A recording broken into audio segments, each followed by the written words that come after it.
미국의 한 항구에 수많은 갈매기들이 모여들었습니다. 선원이나 여행객들이 던져주는 빵 조각이나 음식 부스러기를 얻어먹기 위해서였어요. 그날도 갈매기들이 허기진 배를 채우기 위해서 음식 부스러기를 얻어먹으려고 항구를 기웃거리고 있었습니다. 그런데 이 조나단이라는 갈매기가 있었는데요, 이 갈매기는 여행객들이 던져주는 음식 부스러기 따위에 절대로 관심을 갖지 않았습니다. 그 갈매기는 언제나 더 높은 창공을 나는 꿈을 꾸며 끊임없이 웅비하는 연습을 하고 있었습니다.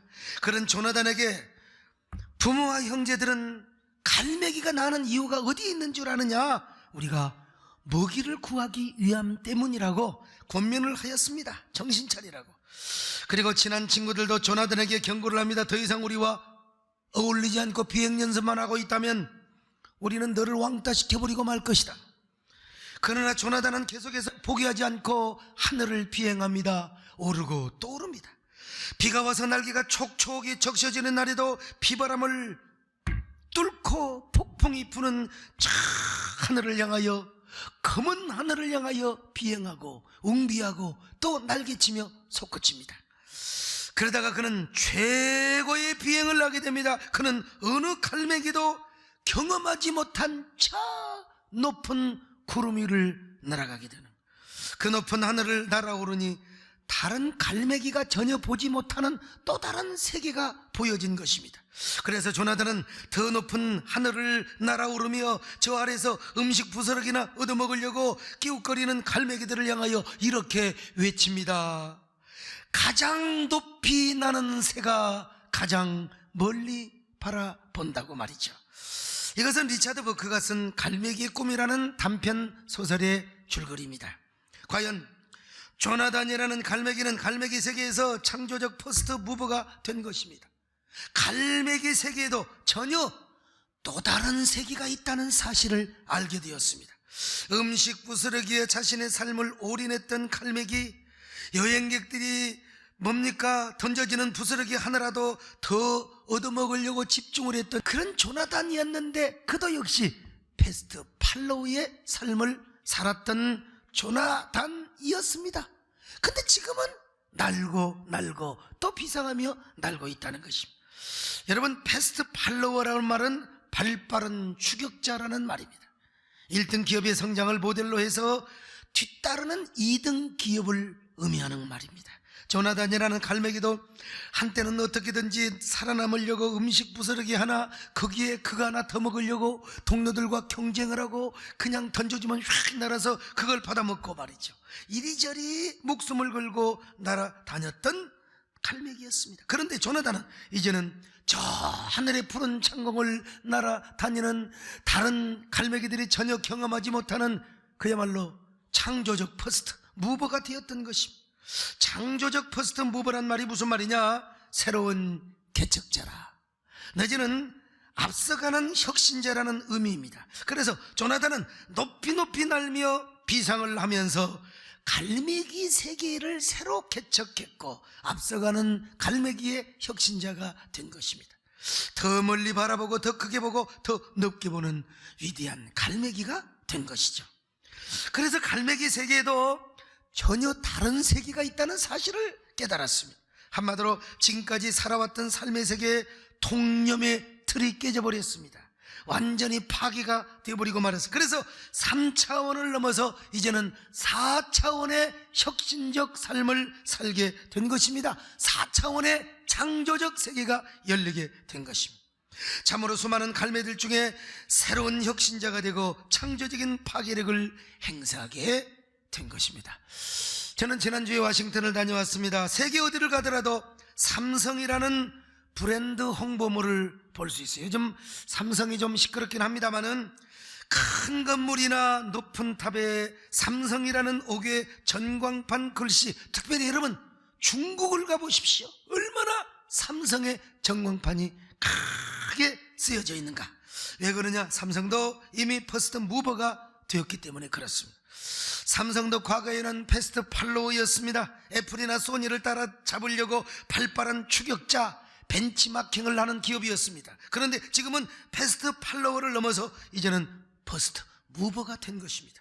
끊임없는 통념의 틀을 깨고 새로운 혁신 세계를 추구한 결과라고 말할 수 있겠죠. 여러분, 소니 있지 않습니까? 이 소니는 브라운관 TV로 머물렀습니다.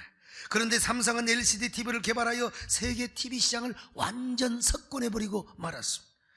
애플의 아이폰을 추격하기 위해서 얼마나 패스트 펠로우의 그 노력을 하였습니까? 그러다가 어느새 삼성도 고유의 스마트폰을 만들게 됨으로써 역시 그 회사가 퍼스트 무버가 된 것이라고 저는 그렇게 이야기하고 싶어요.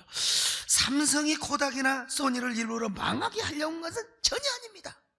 그런데 코닥이나 소니가 아날로그 필름이나 디지털 카메라 시장에 머물고 있어요. 옛날에 디카. 근데 여러분, 삼성이 끊임없이 스마트폰 시장을 창조해 가니까 디카에 머물던 소니나 코닥은 저절로 도태되어 버리고 만 거예요. 바로 이것이 뭐냐? 창조적 파괴력의 힘입니다. 그런데 오늘 본문에 소개되는 요셉이가 바로 이 창조적 파괴력을 행사한 퍼스트 무버의 삶을 사는 꿈을 꾸고 있는 것을 우리에게 보여주고 있습니다. 요셉의 영들은 항상 현실에 안주하고 있었습니다. 혁신적인 삶의 꿈도 없었습니다. 4차원의 세계에 도전하는 용기조차 없었습니다. 자기들끼리 어울리며 무슨 일 생기면 지들끼리 경쟁하고 완전히 패스트 팔로우의 삶을 산 것입니다. 그러나 여러분, 요셉이는 그렇지 않습니다. 그들과 함께 어울리지도 않고 그들의 삶을 따라 살려고 하지도 않았어요. 그는 전혀 새로운 꿈을 꿉니다. 바로 그 꿈은 창조적 퍼스트 무버가 되는 꿈이었습니다. 그래서 그는 다른 곡식단들이 자기에게 와서 절을 하는 꿈을 꿉니다. 하늘의 해와 달과 별이 자기에게 와서 절을 하는 꿈을 꾸고 있었어요. 자, 창세기 37장 6절로 7절 시작. 요셉이 청하건대 우리가 밭에서 곡식단을 먹더니 내 단은 일어서고 당신들의 단은 내 단을 둘러서서 절하더이다. 37장 9절입니다. 시작. 요셉이 다시 꿈을 꾸고 그의 형들에게 말하여 이르되 내가 또 꿈을 꾼 적 해와 달과 열한 별이 내게 절하더이다 그랬어요. 여러분, 요셉은 당시에 누구도 꾸지 못한 꿈을 꾸었습니다. 그리고 그는 그 꿈에 도취되어 홀릭이 되어 살았습니다. 그러니까 형제들에게 자신의 꿈을 자랑하고 떠벌리고 다니는 거죠. 어린애가 무슨 속이 있다고, 그잖아요. 그러니까 나는 이런 꿈을 꿨어. 나는 이런 꿈을 꿨어. 저도 옛날에 광신 다니는데 나는 이런 은혜를 받았어. 나는 이렇게 하나님을 만났어. 여러분, 그걸 좀 차분하게 내 탕고를 좀 감출 수 있어야 되는데 요셉이가 뭘 안다고 꿈을 자랑하는 거예요. 그는 그만큼 꿈을 꾸는 사람이었다는 것입니다. 4차원의 혁신적 꿈을 꾸는 사람은 여러분 어떻게 하는 줄 아세요? 일단 대기권을 벗어난 로켓처럼 통념의 대기권 밖으로 벗어나야 한다는 것입니다. 이 지구촌의 생각들은 다 3차원적이란 말이죠. 그런데 4차원의 꿈을 꾸는 사람은 기존의 관념, 상식, 통념, 인식의 대기권을 넘어서야 된다는 거예요. 그래서 대기권 밖의 생각과 사고를 해야 한다는 것입니다. 저 대기권 밖의 생각이 무엇인 줄 아십니까? 3차원의 통념의 틀을 깨버리는 것입니다. 누구도 생각하지 못하는 4차원의 창의적 사고를 하는 것. 그러니까 이런 사람에게는 창조적인 파괴력이 따르지 않을 수가 없는 거죠. 요셉이가 그런 것입니다. 그는 눈만 감으면 누구도 생각하지 못한 대기권 밖의 생각을 하고 있었어요. 그가 그런 꿈을 얼마나 많이 꾸고 꿈에 도취되어 살았으면 형제들이 그를 얼마나 미워했겠습니까? 도단에 있는 형제들에게 아버지 심부름을 하기 위해서 형제들에게 달려갈 때 여러분, 그 요셉의 형제들이 요셉을 바라보고 뭐라고 말했습니까? 저기 저 꿈쟁이가 오고 있어요. 허풍쟁이, 저거 완전히 꿈쟁이가 온단 말이야. 여러분, 얼마나 미웠으면 그랬겠습니까? 그래서 요셉은 형제들 보기에 얼토당토 난 꿈 때문에 형제들에게 팔려서 미디안 상인에게 은 20에 팔렸어요. 그래서 그는요 저 애굽의 노예가 됩니다. 그것도 보디발 장군의 집에 종신노예가 됩니다. 종신노예가 됩니다. 그것도 세상의 보디발 집안에서 어느 정도 살만한 때가 됐어요. 노예지만 그래도 노예들 가운데 총무가 됐어. 노예 우두머리가 됐어요. 그런데 세상의 보디발의 아내가 이 젊은 남자를 그냥 두지 않아요. 요셉을 넘어뜨리려고 세상에 얼마나 간교하게 유혹하는지 몰라. 아니 왜 이 요셉, 청순한 요셉을 넘어뜨리려고 하는 겁니까? 요셉이가 여기에 넘어가겠습니까 여러분? 요셉은 끝까지 그녀의 유혹을 뿌리쳤습니다. 뿌리치냐? 이 배반의 애증의 관계가 되어가지고 요셉은 주인의 아내를 겁탈하려고 했다고 하는 강간 미수범의 누명을 쓰고 감옥에 간 겁니다. 그것도 종신징역을 살아가요.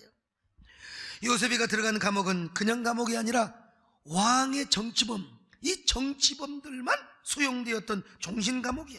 그러니까 그의 인생은 일반적 통념으로 볼 때 소망이 없습니다. 그의 인생은 끝났습니다. 잊혀진 존재, 버려진 존재가 되었습니다. 파렴치한 주인, 모든 사람은 세상의 주인의 아내를 강간하려고 이 저런 싸가지가 어디가 있어요?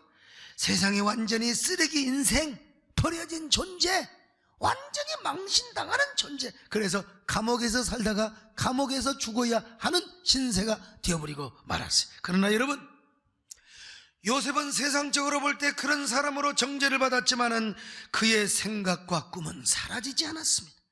퍼스트 무버가 되는 그의 생각과 꿈은 여전히 그의 가슴 속에 꿈틀거리고 있었단 말이요. 아니, 저 대기권 바깥에서도 요셉의 꿈은 영롱하게 빛나고 있었단 말이요. 비록 그의 몸은 저 어두운 감옥에 던져져 있었고 그의 생각과 꿈은 아무리 봐도 부도가 나고 찢겨져 있는 상태란 말이요. 그런 처절한 상황 속에서도 요셉은 하나님을 붙듭니다. 하나님과 동행합니다. 하나님과 교제합니다. 그는 창살문을 통하여 내미시는 주님의 전능한 손을 붙잡고 눈물을 흘립니다. 그는 세상에 파렴치한 죄인으로 오해를 받고 있었지만 여전히 퍼스트 무버가 되는 꿈을 꾸고 있었단 말이죠. 꿈 없이 잠드는 날이 하루도 없었고 꿈 없이 깨는 날이 하루도 없었어요. 그는 감옥에서도 항상 꿈에 잠들고 그리고 꿈으로 깨었단 말입니다. 여러분도 이런 꿈을 꾸시기를 바랍니다. 요셉처럼 퍼스트 무버가 되는 꿈을 꾸시기를 바랍니다. 여러분, 빼앗긴 꿈을 찾아오시기를 바랍니다. 부도난 꿈을 다시 일으키시기를 바랍니다. 깨어진 꿈을 다시 회복하시기를 바랍니다. 반드시 때가 올 줄로 믿습니다. 반드시 여러분의 주인공이 될 때가 올 줄로 믿습니다. 이렇게 꿈을 놓치지 않고 4차원의 혁신적 저 대기권 밖에 통념의 틀을 깨버리고 계속해서 창조적인 꿈을 꾸고 있을 때 여러분, 기상천외한 방법으로 바로왕을 만납니다. 정확한 때 하나님이 예비하신 절묘한 타이밍에 맞추어서 여러분 누구를 만납니까? 바로왕을 만납니다.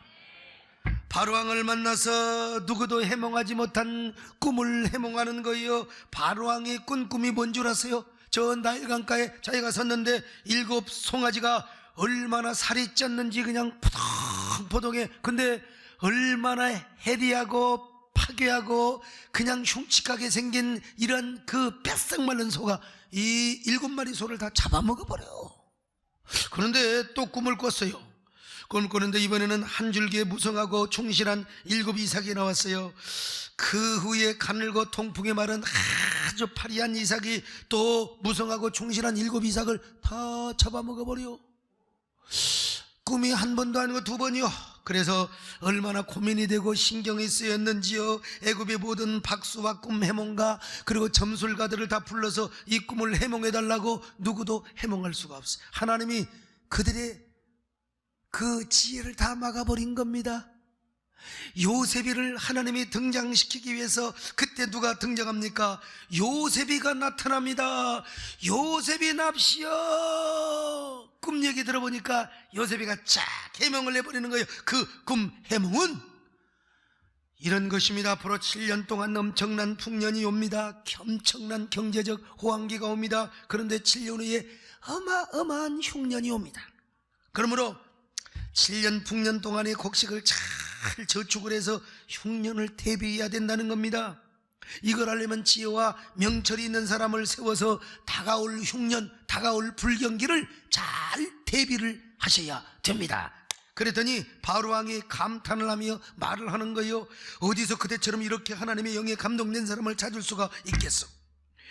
그러니 그 지혜와 명철이 있는 사람이 바로 누구요? 그대가 아니겠소? 그대가 이 나라의 총리 대신에 되어줘. 그대가 이 집을 살려주고 이 나라를 구원해 주기를 바라오. 세상에.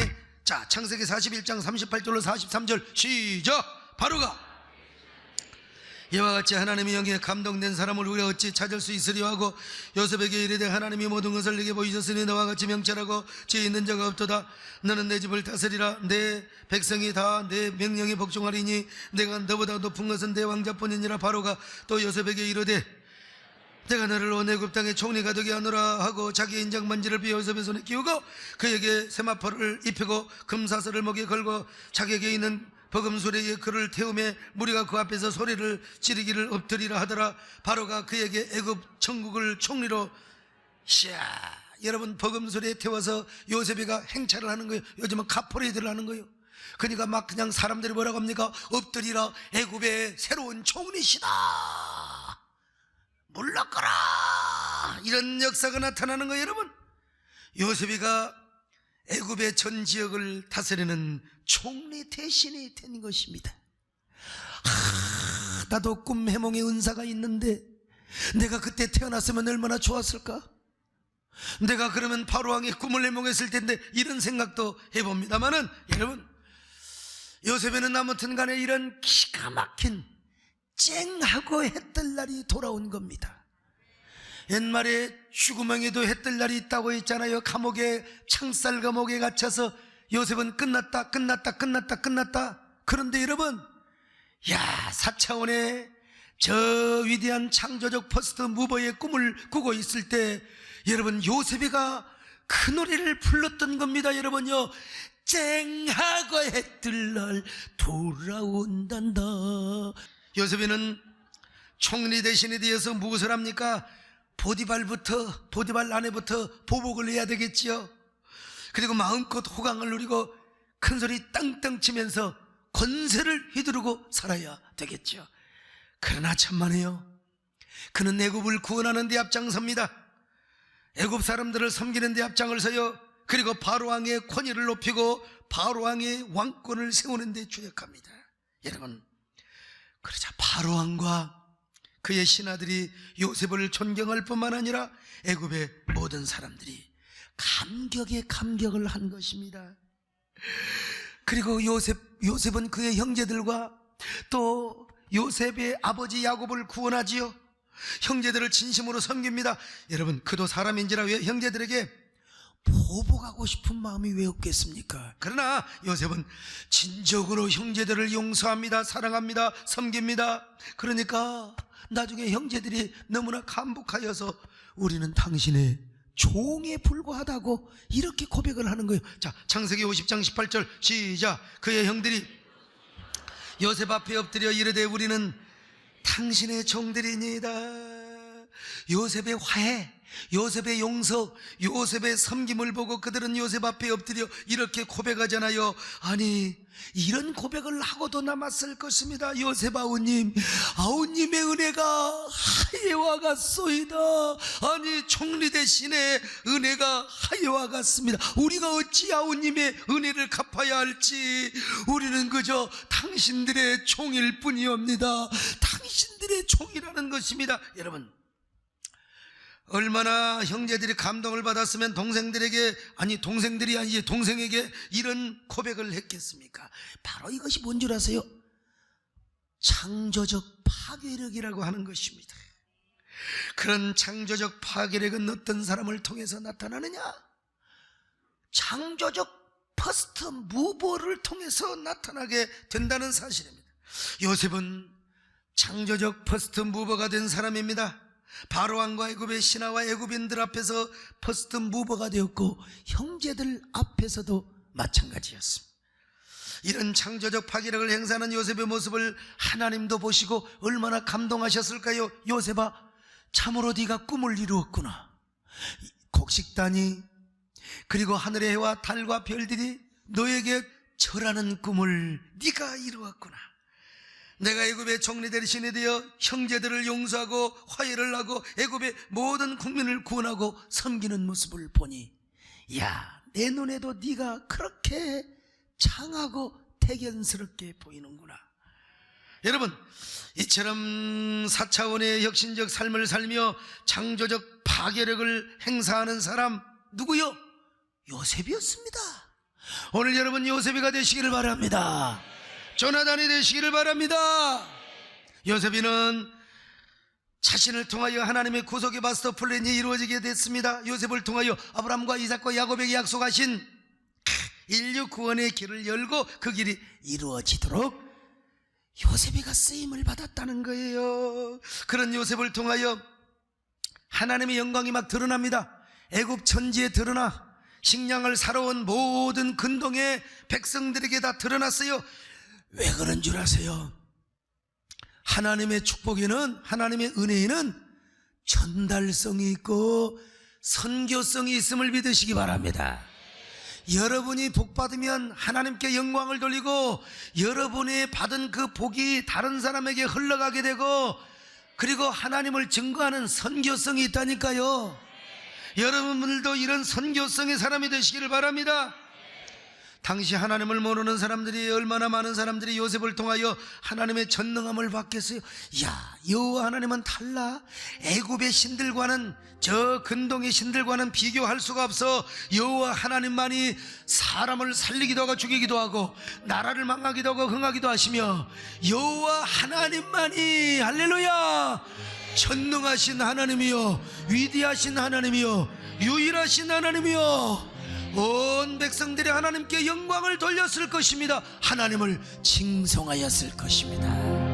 애굽 사람들뿐만 아니라 거기에 사는 빌부터 먹은 잡족들이 있어요. 요 잡족들이 여호와 하나님을 믿겠다고 여호와 종교에 편입을 하는 놀라운 역사가 나타났습니다. 그래서 이스라엘이 출애굽을 할 때 그들도 함께 출애굽을 했어요. 그런데 그 중에 한 족속이 어떤 족속이냐? 그니스 족속이요.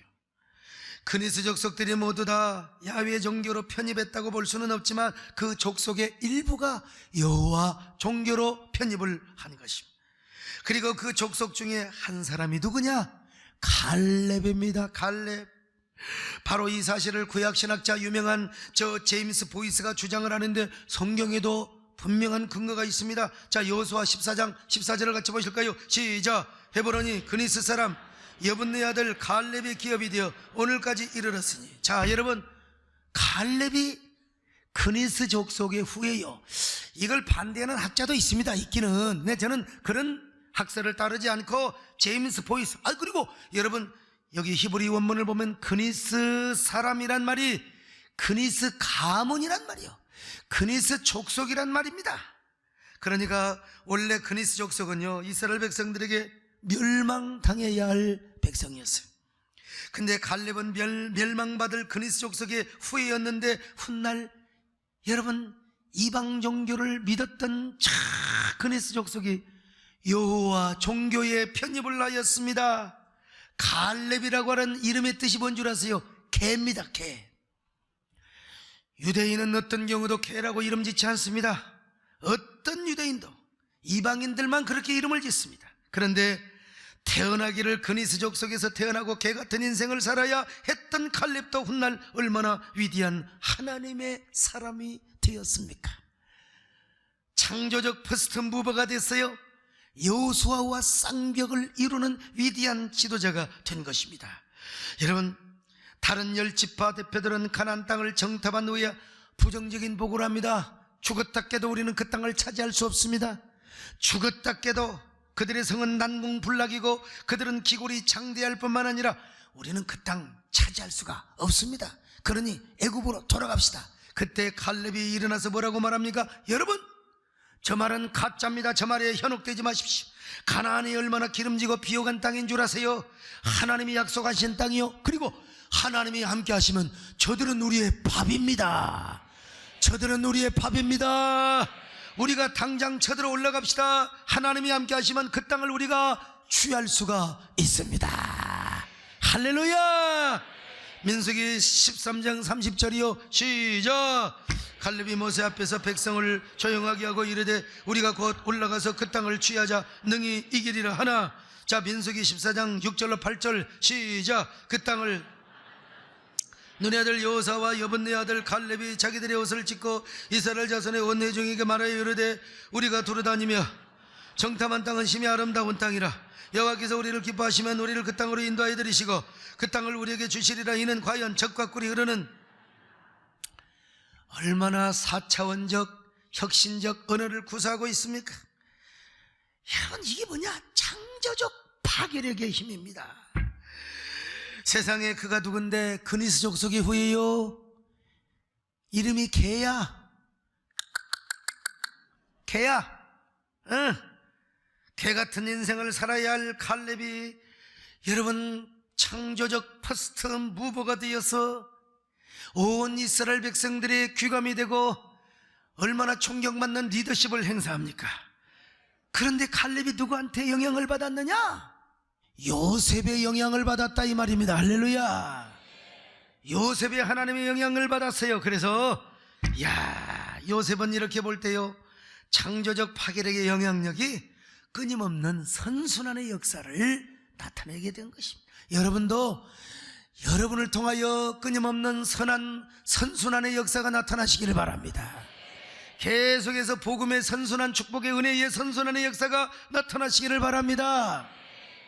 여러분, 저 역시 예수 믿는다고 집에서 쫓겨나서 광주신학교를 다닐 때부터 여러분 퍼스트 무버의 꿈을 꾸었습니다. 배고프고 외롭고 힘든 나날이었지만 저 역시 꿈없이 잠들고 꿈없이 깬 날 하루도 없어요. 어떤 사람이 저를 부정적으로 연구했는지 아무튼 연구를 했어요. 소강석의 학창시절은 열등의식으로 가득했다. 맞습니다, 여러분. 당연히 그 열등의식. 그런데 지금은 그리스도의 보혈로 아름다운 차화상. 지금은 없습니다. 거울 볼 때마다 어쩌면 그렇게 잘생겼어. 착각 속에 살아갑니다만은 어쨌든 간에 여러분 배고프고 외롭고 힘드니까 친구들도 별로 없었어요. 노는 물이 달랐어요. 장로님 아들, 집사님 아들, 저 권사님 아들, 장로 아들은 노는 물이 달랐습니다. 근데 그러나 저는 노는 물이 다르니까 허기 진 배를 움켜쥐고 도서관에 가서 공부하고, 도서관에서 공부하다가 감동이 오면 예배실에 가서 기도하고, 기도하다가 감동이 오면은 여러분 강단에 올라가서 나오지도 않는 고장난 마이크를 들고 내가 설교 연습을 했다는 거 아닙니까? 거북이도 열심히 하면 되는 거예요. 찬양 연습을 했어요. 무등산에 올라가서도 마찬가지입니다. 기도하다 감동받으면 저 소나무와 잡목들이 나의 교인들이라고 생각을 하고 여러분 막대기를 꺾어서 이게 마이크라고 생각하며 여러분 그때 내가 참 가수로 안 나가기를 잘했지. 설교 연습을 했다는 거 아니겠습니까? 찬양 연습. 그때야 퍼스트 무버라는 말도 몰랐지만 그러나 창조적인 사역을 하고 위대한 영향력을 행사하는 꿈을 꾸었어요. 여러분 세월이 흘렀습니다. 저도 어느덧 중견 목회자가 되었고 교계와 사이에 수많은 섬김의 사역을 하고 있습니다. 그리고 우리 교회도 대형 교회 중에 하나로 섰는데 물론 서울에 있는 교회는 아닙니다. 외곽에 변방에 있는 교회지요. 그러나 중요한 것은 변방의 교회지만 우리 교회가 교계와 교계 공익과 그리고 사회를 향한 창조적 파괴력을 행사하는 교회인 것만은 분명합니다. 우리 교회는 우리 교회만의 부흥과 우리 교회만의 성장만을 추구하는 교회는 이미 지났습니다. 적어도 한국교회 공익과 연합사역 그리고 대한민국의 건강한 사회를 위하여 앞장서 나가는 교회란 말이죠.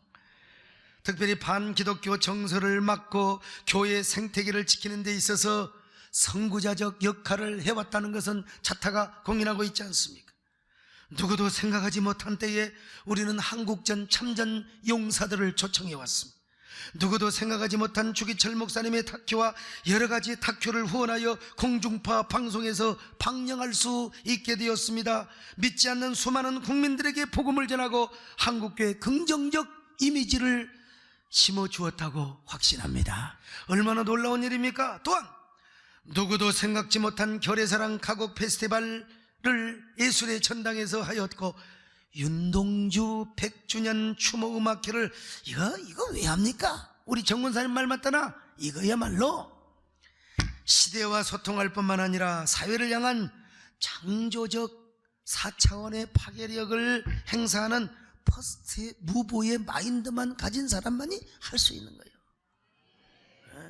의식이 바뀌어야지요. 저는 지난주에 워싱턴에 있는 한국전 참전용사 기념공원에 가서 한국전쟁 중 팔다리를 잃은 웨버 대령, 오른팔을 잃고 왼팔을 잃었네요. 우리 사랑하는 김종대 장로님과 함께 가서 헌화식을 냈습니다. 그리고 하원 의사당 캐피털 힐에서 땡큐 아메리카라고 하는 주제로 스피치를 하고 왔습니다.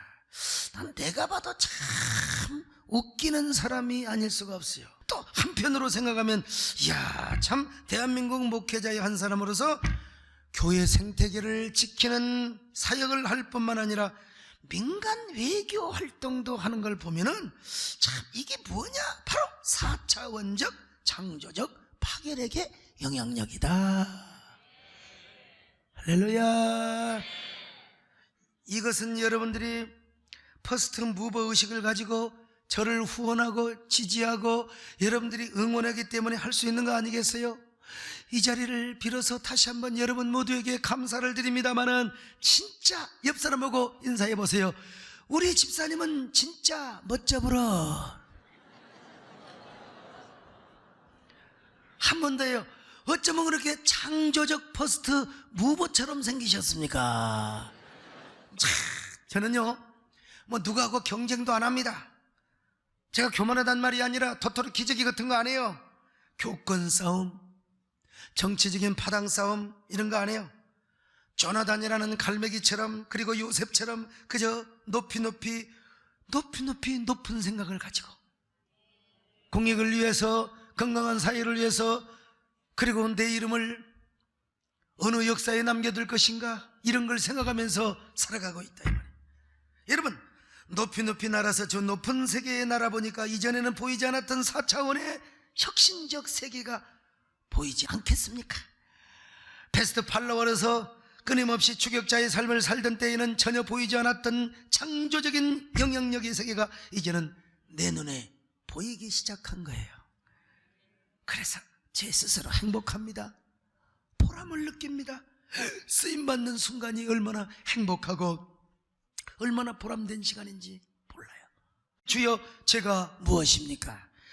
제가 무엇이기에 저를 부르고 이렇게 써주시는 것입니까? 저 지리산 기슭에서 바람개비나 돌리고 다니던 소년을 주님의 보혈로 구원해 주시고 이렇게 써주다니 주여 고맙습니다. 우리 세된 교회 성도들과 함께 이 시대의 4차원의 창조적인 퍼스트 무버가 되게 하여 주옵소서. 주님을 더 기쁘게 하여 주옵소서. 주님께 영광을 돌리게 하여 주시옵소서. 제가 왜 이렇게 패러다임이 바뀌었느냐? 첫째는 제가 존경하는 우리 김승규 장로님을 만나서, 이거 여러분들 다 아시잖아요. 두 번째는 어느 지역의 일부 목회자들 때문입니다. 우리 교회가 그 지역에 지교회를 세운다고, 그 목사님들이 막 그냥 우리 교회까지 오셔서 막 핏깃을 들고 개척교회 망하게 하려고 하느냐? 그 세된 교회가 거기에 지교회가 들어오면 우리 개척교회는 문 닫는다. 그러니 제발 좀 포기를 해달라. 제가 들어보니까 교세 확장도 중요하지만 우리가 그 지역에 들어가서 지교회를 세우면 작은 교회들이 망한다고 한다면 하나님이 기뻐하겠는가? 그래서 제가 단념을 냈습니다. 단념을 하고 이제는 모든 교회의 역량을 쏟아서 한국교회 공익과 교회 생태계를 지키는 일을 하자. 여러분, 잘했다고 생각하시면 아멘합니다. 뭐 저도 사람인지라 아쉬움이 있긴 하지만, 그러나 그분들이 고마워요. 그 목사님들이 핏기까지 들고 와가지고 우리 교회 저를 만나자고. 그래서 내가 안 할 테니까 걱정 말라고. 여러분, 그래서 우리가 중요한 사역을, 더 넓은 사역을 하게 되었습니다. 여러분, 우리 함께 꿈꿉시다. 어떤 꿈? 창조적 퍼스트 무버가 되는 꿈입니다. 이런 꿈을 꾸는 사람은 시시하게 남과 비교하지 않습니다. 함부로 남을 원망하거나 증오하거나 미워하지 않습니다. 쉽사리 절망도 하지 않습니다. 통념의 틀을 깨고 이따금씩 대기권 밖에 창조적 생각을 합니다. 그러면서 최상의 복을 받는 데 집중을 합니다. 그리고 그 받은 복으로 하나님께 영광을 돌리며 예수 그리스도의 피 묻은 복음을 전하며 4차원의 사명을 감당하는 데만 올인하게 되는 거예요. 이게 바로 창조적 파괴력을 행사하는 힘입니다. 여러분에게 이런 힘이 있기를 바랍니다. 그러기 위해서 창조적 퍼스트 무버가 되십시다. 이 시대의 조나단이 되시기를 바랍니다. 이 시대의 요셉이 되시기를 바랍니다. 이 시대의 새로운 혁신자가 되시기를 바랍니다. 그래서 언제나 창조적인 파괴력을 행사하는 저와 여러분 되시기를 주님의 이름으로 축원합니다.